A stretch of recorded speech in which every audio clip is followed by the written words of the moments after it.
राम राम जी, सभी भाई बहनों को राम राम। मैं हूं बाबा रामदास और आप देख रहे हैं स्लो जिंदगी और बाबा की खरी खोटी। और आज हमारे साथ हमारे चिर परिचित भाई कुमार जी श्रीकांत, हलाला मामलों के एक्सपर्ट, विशेषज्ञ। कुमार भाई राम राम। कुमार भाई अस्सलाम वालेकुम। अस्सलाम वालेकुम। आपकी मैं तवज्जो चाहूंगा, आप कहाँ मशरूफ हैं? मैं आपकी उससे पहले आपको एक शेर सुनाता हूँ। शेर, उससे अच्छा, पहले इरशाद मिर्जा इरशाद गालिब का एक शेर सुनाता हूँ। इरशाद इरशाद। रोज कहते थे आदाब, आदाब, आदाब। रोज कहते थे रोज आदाब, कहा करते थे आदाब, आदाब आदाब। आदाब, आदाब। एक दिन दबा दिया तो बुरा मान गए। अच्छा, कौन बुरा मान गया है वैसे? ये जो शेर जिसके लिए था, और ये तो अच्छा जी। उसी में चलता है ना दरअसल। हाँ, तो सर, 52 फिल्मों में आज का चलता है ये। जी, आज का जो जी। मैटर है वो बड़ा गंभीर हाँ। मसला है। और मैं आप दर्शकों को जरा एक फोटो देख लीजिए जरा। इनका नाम है हम्म, अनीशा बानो। अनीशा, हाँ, अनीशा बानो। हम्म, इनके ऊपर इनका बड़ा गंभीर मसला एक है और इनके ऊपर आज हम चर्चा करने जा रहे हैं। इनको इनके पति ने टी टी टी 3 बार बोल दिया, टी टी टी। और हम्म, फिर बोला कि अब हमारे अब्बू से हलाला करो। हम्म। और इन्होंने उठा ली झाड़ू। ये कहानी है। ठीक है। अब इस पे हम लोग आज चर्चा करने जा रहे हैं। उससे पहले जरा मैं दर्शकों का 1 मिनट ले लूं। दर्शकों, ये मेरी पुस्तक है, जी, इसका जी। नाम है दद्दा की खरी खरी। दोबारा देख लीजिए। ये मेरी चुनिंदा हम्म, लेखों का संकलन है। इसका मूल्य है हम्म, 600 रुपया। और यह पुस्तक, इस पुस्तक की बिक्री से जो आप, अगर आप इसे खरीदते हैं तो इससे जो 600 रुपया प्राप्त होगा वो हमारे मंदिर, हमारे आश्रम में प्रस्तावित गौशाला के निर्माण में इसका खर्च होगा। आपका भी 600 रुपये का योगदान हो जाएगा उसमें। पुस्तक तो एक सिर्फ बहाना है। और अगर आप इसके अतिरिक्त भी हम्म, कोई सहयोग देना चाहते हैं, गौशाला में बड़ा पवित्र कार्य है, तो ऊपर जो क्यूआर कोड है उसमें दे सकते हैं। 7696409623, ये जो गूगल पे, फोन पे, पेटीएम नंबर है, इस पे भेज सकते हैं। ये स्टेट बैंक का एक अकाउंट है, इस पे भेज सकते हैं। और इसी नंबर पे आप हमें अपना address, phone number, pin code WhatsApp कर दीजिए, तो हम ये पुस्तक आपको भेज देंगे। तो कुमार भाई, वापस आते हैं अनीशा बानो के इस बड़े केस पे। दर्दनाक केस पे। अनीशा बानो हाँ। 12-13 सालों से she was happily hmm, married. Happily married या जो भी आप कह सकते हैं। हम्म, हम्म, ये बताती है कि मेरे पति के साथ मेरा बहुत अच्छा था, सब कुछ था, 2 बच्चे थे। वो हम्म, कहते हैं कि जब मैं शादी होके आई तो 1 आध साल बाद मेरे ससुर जी जो है मुझको जो है थोड़ा सा वो परेशान करने लगे। तो कुछ दिन तो मैंने दुख मचाने बर्दाश्त लगे किया, देख फिर के। मैंने 1 2 साल तो बर्दाश्त किया मैंने। उसके बाद अपने पति से कहा कि हम्म, भाई ये ऐसे ऐसे अब्बू जान जो है वो ऐसे करते हैं। तो उन्होंने बोला कि अरे छोड़ो, इग्नोर करो। हम्म, इसने फिर कहा कि नहीं, ऐसे ऐसे ऐसे करते हो। तो बोला यार, हमारे यहाँ चलता है, हमारे यहाँ चलता है। हम्म, हालांकि चलता कैसे है, ये इसका बड़ा 1400 साल पुराना इतिहास है। ऐसे नहीं चलता है, वो हुजूर ने चलाना शुरू किया था। तो खैर, 1 2 साल और निकला तो अब्बू की कुछ हरकतें बढ़ने लग गईं। और एक बार जब हम्म, बेटा घर पे नहीं था तो अब्बू ने जो है कमरे में आके कुछ कोशिश की। तो हम्म, बहू ने लात मार के भगाया। और अगले दिन जब पति वापस आए तो उनको फिर कहा कि रात को अब्बू जो है उन पे शैतान सवार हो गया था। तो उन्होंने कहा कि तुम मेरे अब्बू पे झूठे आरोप लगाती हो, लड़ाई झगड़ा होने लग गया। साल 2 साल इसी तरह लड़ाई झगड़ा चला और एक दिन मियाँ जी ने जो है गुस्से में आके, गुस्से में या प्लानिंग करके टी, टी, टी बोल दिया। T, T, T. अब टी, टी, टी बोल दिया तो उसने बोला ऐसे की तैसे तुम्हारे टी, टी, टी, टी की तुम्हारा मैं टेटुआ दबा दूँगी, मैं कहीं नहीं जा रही, मैं यहीं रहूँगी अपने बच्चों के साथ। अब सब दीन खतरे में पड़ गया। तो अब दीन की जो है वो पंचायतें होने लग गई। उन्होंने बोला ऐसे नहीं, अब तो टी, टी, टी हो गया, अब तो HLLLLA होगा, तभी टी, टी, टी खत्म होगा। तो बोला साहब हाँ। हलाला कराओ। अब अगर इस घर में रहना है तो किससे? हलाला नहीं किससे? तो वही तो अच्छा सुनिए तो हाँ। तय ये पाया गया कि वही ससुर जी हलाला करेंगे। तो बहू अरे रानी बिफर पड़ी कि तेरी ऐसी की तैसी, मैं बताती हूँ तुझे हलाला। हलाला कहीं देखना बुड्ढे तेरा मैं ही ना कर दूं, तू तो मेरा क्या करेगा, मैं तेरा कर दूंगी। और अपने पति को भी हड़काया कि साले तेरा भी करूंगी। और सर तब से ये मुकदमा चल लिया है और ये हलाल। पूरे सोशल मीडिया पे इनके, आप अनीशा बानो का अगर आप देखेंगे तो पूरे सोशल मीडिया पे चल लिया है। पर हमारे इधर दिक्कत है कि कॉपीराइट इश्यूज आ जाते हैं, इसलिए हम वो सारे वीडियोस दिखा नहीं सकते। पर उसमें अब कल मुझे 2 मुस्लिम महिलाओं ने फोन किया और नाम नच, मैंने कहा था यार चलो मुंह शक्ल मत दिखाओ, मेरे साथ वीडियो बना लो, ऑडियो ही बोल देना, ऑडियो पे मैं तो ऑडियो पे वीडियो बना लिया करता हूं। तो बोला नहीं जी हम बोल भी नहीं सकते, पर मैं आपको असली बात बता रही हूँ। बोले साहब हाँ। बहुत बड़ा रैकेट चल लिया है। अब अब्बू का मन कर रिया था तो अच्छा। बेटा उसमें शामिल हो गया कि कोई बात नहीं। बोला अरे बेटा अकेले अकेले मौज लोगे, अब्बू के साथ भी मिल बांट के खाओ। तो उसने बोला, शुरू में तो उसको लगा कि ऐसे ही बस हो जाएगा काम, फिर जब नहीं मानी तो इसने टी टी टी कर दिया। अब फॉर्मली बोला अब कैसे नहीं देगी, अब तो अब्बू को हक हिस्से में कुछ देना ही पड़ेगा। तो उन औरतों ने मुझे बताया कि सर ये रैकेट है बकायदा। तो मैंने पूछा यार कोई अपनी अपनी बीवी को ऐसे कैसे कर, मतलब किसी के सामने इतनी प्लानिंग करके उसके साथ बिस्तर पे परोस सकता है। बोले सर औरतों को साइकोलॉजिकली,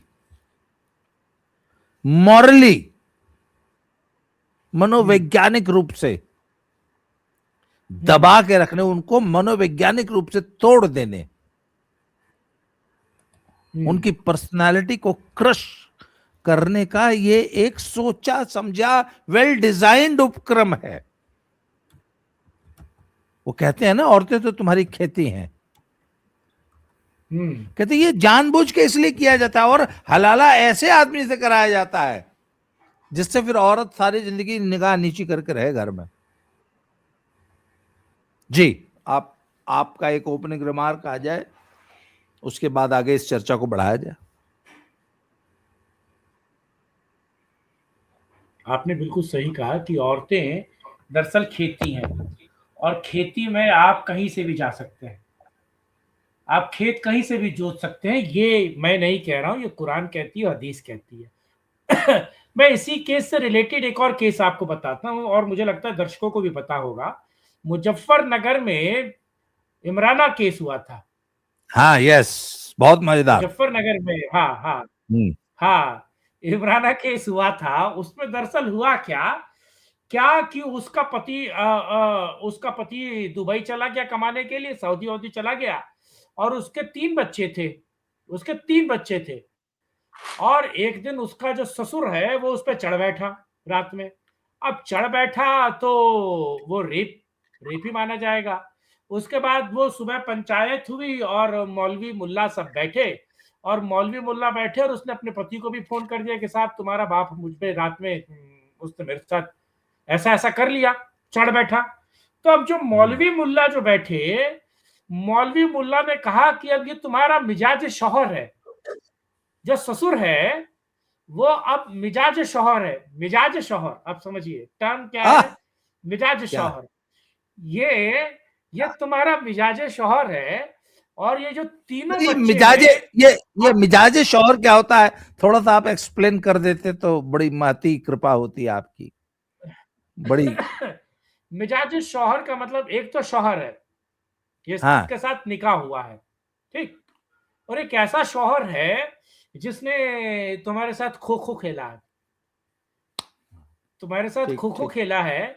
और खो हाँ। खो खेलने वाला शौहर जो तुम्हारे आस पास पड़ोस परिवार का हो, वो तुम्हारा हम्म। बाप भी हो सकता है, ससुर भी हो सकता है, भाई भी हो सकता है, चचा भी हो सकता है, मौसा भी हो सकता है, मामी भी, मामा भी हो सकता है। वो तुम्हारे ही शौहर के बड़ी बीवी का बड़ा बेटा भी हो सकता है। तो उसे कहते हैं मिजाज शौहर। तो मौलवी बैठे और मौलवियों ने कहा कि ये तुम्हारा मिजाज शौहर है, अब ये हम बिस्तरी कर चुका है मिजाज शौहर। तो अब ये जो तीनों बच्चे हैं, ये तीनों बच्चे जो है वो हराम है तुम्हारे पर। ये तीनों बच्चे जो है वो हराम है। नहीं अब नहीं, इन बच्चों और को तुम, हाँ, आज से हाँ, तुम्हारा शौहर तुम्हारा बेटा हो गया और तुम उसकी माँ हो गई। बेटा, हाँ। और ये बच्चे तुम्हारे जो है, ये बच्चे तुम्हारे पोते हो गए, पोता और पोती हो गए। ये उन मौलवियों ने उस महिला को, इमराना को बोला कि साहब इमराना, अब मतलब दीन की रोशनी में जो आसमानी किताब आती है, तो जब आसमानी किताब खोली जाती है तो उसमें 1000 वॉट का बल्ब निकलता है, दरअसल रोशनी निकलती है। और वो रोशनी इतनी तेज होती है कि उसके सामने लोग देख नहीं पाते, बहुत रोशनी होती है आसमानी किताब में। तो उस आसमानी किताब की रोशनी के मद्देनजर जो मिजाज शौहर है, अब वो तुम्हारा मिजाज शौहर है और इस पर तुम्हारा वुस्ल वाजिब होगा, वुस्ल उसके साथ वाजिब होगा। और तुम उसके साथ हम बिस्तरी कर सकते हो। और अब वो तुम्हारा हम बिस्तर करने के लिए बिल्कुल तैयार है। और ये तुम्हारा जो पति है, पुराना जो शौहर है, इससे तलाक, क्योंकि तुम मुजाहिद शौहर के साथ सो गई, तो इसके साथ तलाक खुद ब खुद हो गया। तुम्हें तलाक फाइल करने की जरूरत नहीं है, ना उसे फाइल करने की जरूरत है, ना तुम्हें फाइल करने की जरूरत है। किसी भी किताब और कहीं भी कहीं जाकर नॉक करने की जरूरत नहीं, तुम्हारा तलाक हो गया। और ये जो बच्चे हैं इनको दादी की तरह प्यार करो। और एक और चीज, जो एक व्यक्ति है, थोड़े विवादित है, तुफैल चतुर्वेदी, तुफैल जी ने कहा था, और ये मैं इस बात को कोट करता हूं कि आपको पता है, अगर इस्लाम में, और मेरे पास किताब भी है, मैं दिखा सकता हूं, इस्लाम ये कहता है कि अगर आप किसी को गोद लेना चाहते हैं, अडॉप्ट करना चाहते हैं, ठीक है, अगर जी। अडॉप्ट करना चाहते हैं, तो अगर वो महिला और उस, अगर वो स्तनपान करा दे, स्तनपान करा दे और किसी व्यक्ति को अपना दुग्ध पिला दे, तो वो उसका पति नहीं, अब वो उसका बच्चा माना जाएगा। तो मौलवियों ने ये कहा कि अब तुम अपने पति को स्तनपान कराओ और उसको दूध पिलाओ, और वो दूध पी लेगा तो तुम्हारा वो बेटा माना जाएगा। अब वो तुम्हारा बेटा माना जाएगा, और उस बेटे के ये तीनों बच्चे जो है अब तुम्हारे पोते और पोती मानी जाएंगे। तो साहब, गुस्ल वाजिब है, और मिजाज शौहर के साथ ये होता है। अच्छा, इससे अलहदा मैं जरा चाहता हूं कि दर्शकों को भी आप बताइए, एक मुताह होता है, मुताह, जिसे इंग्लिश के टर्म्स में कहे आप कॉन्ट्रैक्ट मैरिज, कॉन्ट्रैक्ट मैरिज, यानी कि 1 घंटे के लिए भी हो सकता है, 2 घंटे के लिए भी हो सकता है, 5 दिन के लिए भी हो सकता है, 6 दिन के लिए भी हो सकता है, 2 हफ्ते, 3 हफ्ते, वो म्यूचुअल अंडरस्टैंडिंग पे होता है। जो मुता मैरिज करता है वो सामने वाली पार्टी को कुछ पैसा देता है, पैसे पर ही सारी चीजें चलती है दरअसल। मुझे याद है मैंने एक स्टोरी कवर की थी हैदराबाद की। और जो लोग, जिस लोगों को शक है, वो गूगल पे मात्र ये स्टोरी टाइप करें, उनको ये खबरें मिल जाएंगी कि किस तरीके से दुबई और सऊदी से बूढ़े बूढ़े व्यक्ति आते थे, और यहाँ 14 वर्ष से बड़ी जो बच्चियां थी इस देश की, जो मुस्लिम बच्चियां थी, उनके साथ वो मुताह मैरिज करते थे, मुताह मैरिज करते थे। और वो मैरिज जो है वो 12 दिन, 1 महीने, 2 महीने, 3 महीने, 4 महीने, 5 महीने के लिए होती थी। और उसकी एवज में वो उनको लाख, 2 लाख, 4 लाख, 5 लाख, 10 लाख उसके परिवार वालों को देते थे। और जो बिचौलिया था, जो मैरिज करवाता था, ये मुताह करवाता था, वो उसमें एक बड़ा चंक मार लेता था और गरीब बच्चियों को मुताह के तौर पर, स्लेव के तौर पर वो मुताह करवा देता था। बाबा जी कितना विभत्स है, मानवता के नाम पर ये कितना विभत्स है।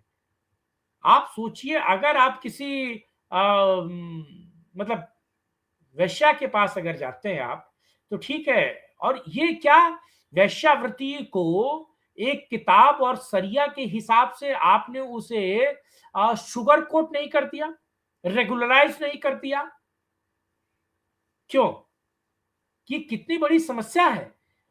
और नहीं आप नहीं दंभ नहीं भरते नहीं हैं कि आप पूरे और विश्व को बदलना चाहते हैं। हाँ, एक तरफ आप कहते हैं कि आप महिलाओं जी, की बहुत इज्जत करते हैं, आपके दिन में बहुत इज्जत है, दूसरे तरफ से आप अपनी ही हाँ, बेटियों के साथ ये सब कर रहे हैं, अपनी बहुओं के साथ ये सब कर रहे हैं, अपनी बहुओं को मजबूर कर रहे हैं कि वो ससुर के साथ सोए या नजदीकी रिश्तेदारों से हलाला कराए।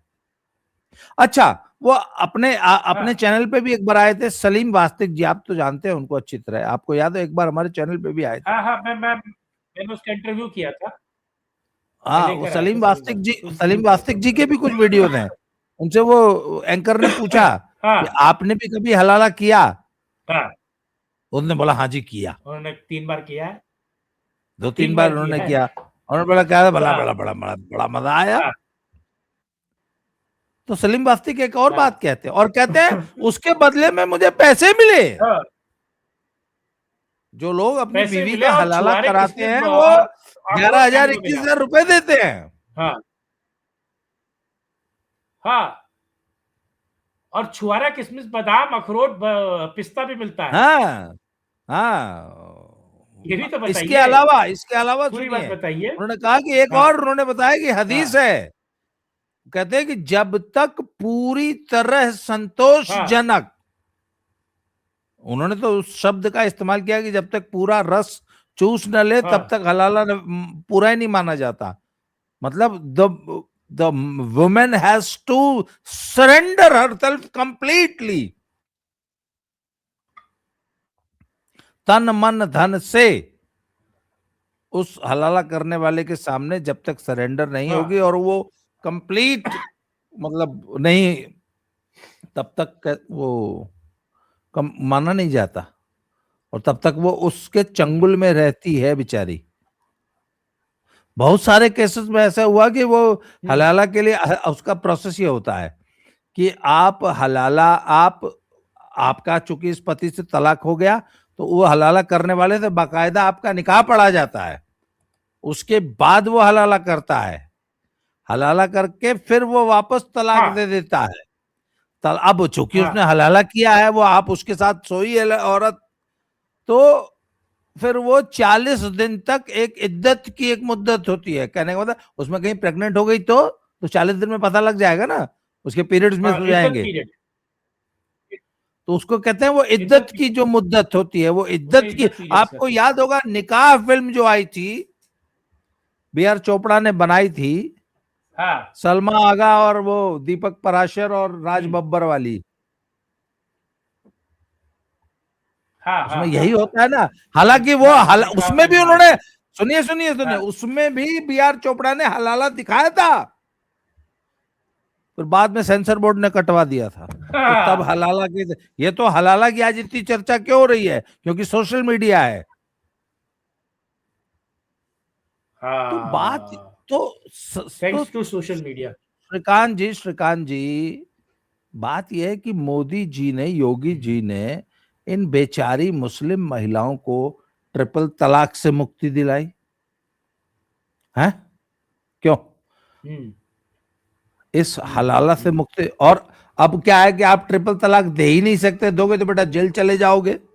अगर औरत चाहे तो ट्रिपल हम्म, तलाक देने वाले को जेल भिजवा हाँ, देगी। तलाक बिद्दत, उसको तलाक बिद्दत कहते हैं दरअसल, तो ट्रिपल तलाक को।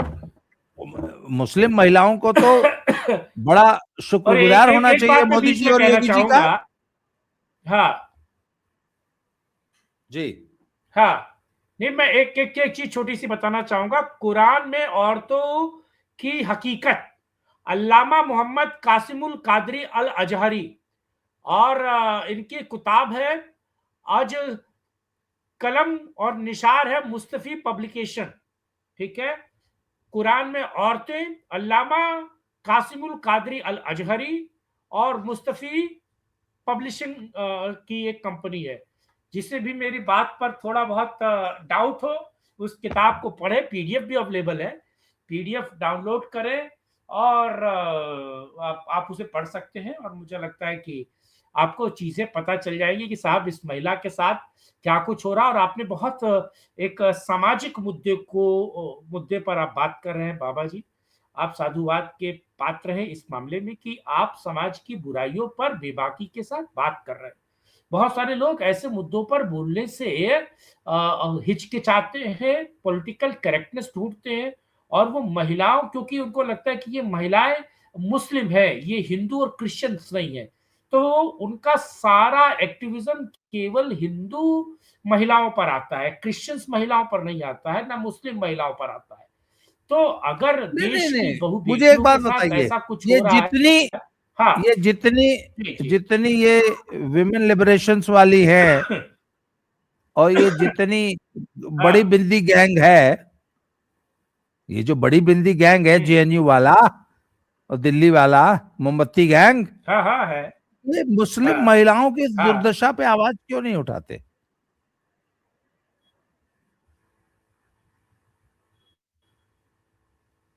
नहीं उठाएंगे ना, नहीं उठाएंगे वो।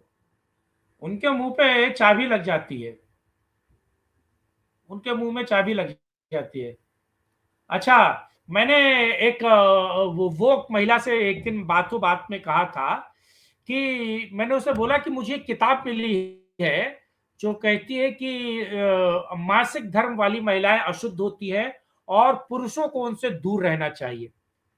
फेमिनिस्ट ने बोला कि अरे क्या क्या क्या, मुझे किताब दो, किताब दो, उस किताब का नाम बताओ, मैं इस पर जरूर बात करूंगी, मैं इस पर जरूर आवाज उठाऊंगी। मैंने कहा बाइबल, बाइबल किताब का नाम है, और लेविकॉस 18/19 इसमें लिखा है कि मासिक धर्म वाली महिलाओं से पुरुषों को दूर रहना चाहिए, उससे संसार खराब होता है। वो मुझे गरिया के चली गई। अब मुझे बताइए, क्योंकि उनका अप्रोच सेलेक्टिव है, उनका अप्रोच सेलेक्टिव है। अगर हिंदुओं पर बात होगी, हिंदू कुरीतियों पर बात होगी, घूंघट पे बात होगी, पर्दे पे बात होगी, तो उनका एक्टिविज्म जग जाएगा। लेकिन जहां बुरके पे बात होगी, पेगविन बनाकर, तिलपाल पहनाकर घुमाने की बात होगी, महिलाओं को चर्च से बाहर फेंकने की बात होगी, महिलाओं और नन्स को स्लेव की तरह ट्रीटमेंट करने की बात होगी, तो ये सब फेविकॉल पी के बैठ जाते हैं। ये 1 लीटर फेविकॉल पीते हैं और फेविक्विक से मुंह चिपका लेते हैं, नहीं बोलते। तो इनका एक्टिविज्म, इनका प्रोविज्म केवल हिंदुओं पर जगता है, और केवल वो उसी पर नारीवाद का लिफाफा उड़कर नाचती है गुलाल पोत के। बाकी हर एक मुद्दे पर वो चुप है। और इस हलाला पर, मुता पर, 3 तलाक पर, तलाक बिद्दत पर बिल्कुल चुप है, नहीं, और इस मुद्दे पर पर ये उनको मानना साफ पड़ेगा नहीं और बोलना। सब लोग चुप रहे, हाँ, पर अनीशा बानो चुप नहीं बैठी हैं। और हाँ, हम उनके साथ, हाँ, उनकी इस लड़ाई में उनके साथ हैं। आज की चर्चा को यहीं समाप्त करते हैं, बहुत इमराना जल्दी की 7 तरह। बजे इमराना के साथ। हाँ, तो आपने समय दिया, इमराना बहुत की बहुत तरह धन्यवाद। जय इमराना श्री भी राम कोर्ट चली गई थी। जी। वो ठीक। ससुर जी जेल में है, ससुर जी जेल में है। हाँ, हाँ, कोर्ट कचहरी हो गया था, पुलिस मुकदमा हो गया था, इसीलिए ससुर साहब जो है, मिजाज शौहर जो है, वो जेल में है। चलिए, आज आज मिलते हैं। आज की जय चर्चा को हिंद, यहीं जय समाप्त भारत, करते वंदे हैं। मातरम। जय हिंद।